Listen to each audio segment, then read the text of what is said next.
Allora. Oh Marco! Da puttana. Oggi! Dai!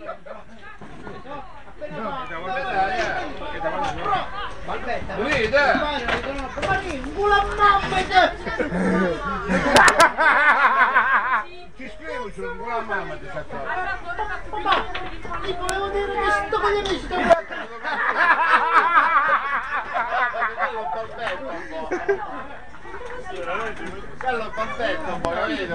il giorno di Ferragosta, noi imbriachi in cercano in grande, a fare il bicchiere lo vero, lo bagno lo vero, lo vero lo bagno lo vero, arrivatisi in un brillò, stava, e mi puzza pure se nel cuore, tutti i sciamoni. La era lo zainetto dietro, lo zaino davanti, i pantaloncini e il cappello, dicevo sin da mamma, dove vai a fare Giuliano che sangue piena la pelle, con un panino che l'ha frettata, ma fammi un cappello, ma guarda.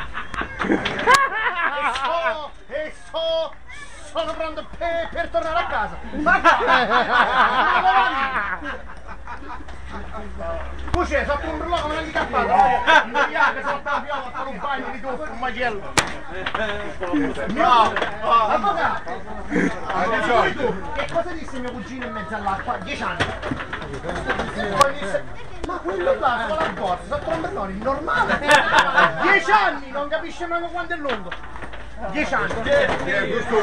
Mio cugino. Avvocato, così con la polemica. La domenica pomeriggio. Oh Fausto, scusami, tu c'è la ragazza, no? È una ragazza. No, tu c'è la ragazza, sei fidanzato con una di San Benedetto. La domenica viene a pranzo a casa tua. Tua mamma e tuo padre si vanno a riposare. Di che fai? Vi frequentano un letto? No. La sposa a dormire in camera tua. Tu gli chiudi la porta e tu a dormire sul divano. Chiuso. E con questo concludo. Vabbè, siamo fatti conoscere la sposa. E tra parentesi la faccio conoscere A che? San Benedetto. A discoteca. Senta. Oh, ma mica per la bonifica? Ma vabbè, va. No, mo. Ecco, ti incarbiere.